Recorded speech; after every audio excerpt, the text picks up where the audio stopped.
प्याज हमारे घरों में न सिर्फ सलाद के तौर पर इस्तेमाल होती है बल्कि खाना पकाने की बुनियादी अज्जा में भी शामिल होती है।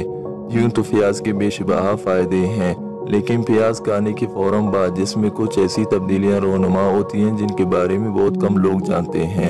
अगर आप उन फ़वाइद के बारे में जानना चाहते हैं तो ये वीडियो एंड तक ज़रूर देखें। बहुत सारे फलों और सब्जियों की तरह प्याज में भी फ्रुक्टोज पाया जाता है। फ्रुक्टोज जिसे ही आंतों में पहुंचता है, हमारे जिस्म के अंदर मौजूद बैक्टीरिया उसे तोड़ने लगता है, जिसका नतीजा गैस की सूरत में निकलता है। मतलब ये है कि आपको प्याज खाने से गैस भी हो सकती है। प्याज हमारी ग़ज़ाई नाली में ऐसे अनासर को मुतहर्रिक कर देता है जिनसे जलन पैदा होती है।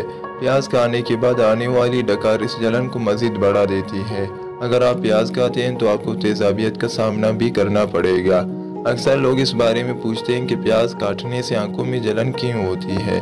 प्याज में मौजूद केमिकल जिसे लाइकोमोट्री फैक्टर कहते हैं, दरहकीकत एक गैस है जो चुरी लगती ही प्याज से खारिज होकर इधर उधर फैलने लगती है। इसलिए प्याज काटते हुए तेज तरीन चाकू का इंतखाब करें जो प्याज को ज़्यादा गैस खारिज किए बिना जल्द से जल्द टुकड़ों में तब्दील कर दे। आंतों की सेहत के लिए प्रोबायोटिक्स बहुत ज़रूरी है, लेकिन प्रोबायोटिक्स प्रीबायोटिक्स की मौजूदगी के बगैर सही तरह काम नहीं कर सकते, जबकि प्याज प्रीबायोटिक्स से मालामाल है। इसलिए प्याज का इस्तेमाल आंतों की सेहत बेहतर करने में भरपूर किरदार अदा करता है। प्याज का बड़ा फ़ायदा ये है कि प्याज दिल के दौरे से बचाता है, क्योंकि प्याज एंटीऑक्सीडेंट से भरपूर होती है, इसलिए दिल के लिए बहुत मुफीद है। ख़ास तौर पर लाल प्याज सेहत के लिए बहुत फ़ायदेमंद है। 2013 की रिसर्च के मुताबिक प्याज खाने वाले अफराद में दिल का दौरा पड़ने का इम्कान बहुत कम देखा गया है।